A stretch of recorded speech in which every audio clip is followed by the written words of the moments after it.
রাস্তার পাশে দিয়ে অনেকে জাল ফেলে এবং এখানে মাছ ধরে। এখানে মাছ ধরার মানে স্মৃতি আছে আমার, আমিও এখানে মাছ ধরেছি।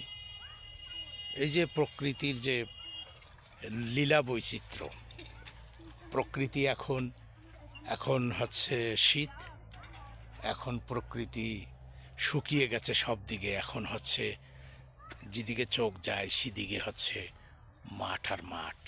কিন্তু এই যে প্রকৃতি, এটা আবার এই 4 মাস 5 মাস পরে আবার এটা পরিবর্তন আসবে, বৃষ্টি হবে, বর্ষা হবে, প্রকৃতিকে পরিপূর্ণ করে দেবে আসমান। আমরা কিন্তু যুক্তি দিয়ে অনেক সময় অনেক কিছু বোঝাই। আমরা অনেকেই এখন শেষ জমানা চলছে, আমরা দেখব যে যুক্তিবাদীরা স্রষ্টাকে মানে না, কিংবা সব কিছুই যুক্তির মানদণ্ডে বিশ্লেষণ করতে চায়। কেউ কেউ বলে যে এই প্রকৃতি হচ্ছে প্রকৃতির দান। এখানে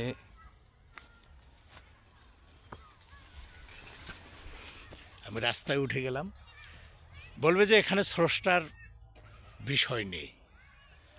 কেউ কেউ বলবে স্রষ্টা বলতে কিছুই নেই, প্রকৃতি স্রষ্টা। প্রকৃতি যদি স্রষ্টা হতো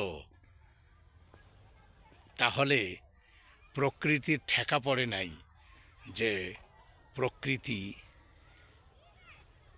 আপনাকে আমাকে আমার ভাগ্য নিয়ন্ত্রণ করবে।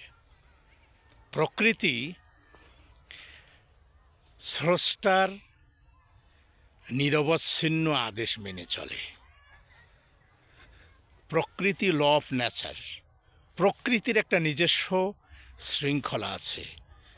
প্রকৃতির যে প্রকৃতির যে নিজস্ব শৃঙ্খলা, এই শৃঙ্খলাই হচ্ছে আল্লাহর পক্ষ থেকে দেওয়া একটা বিধান।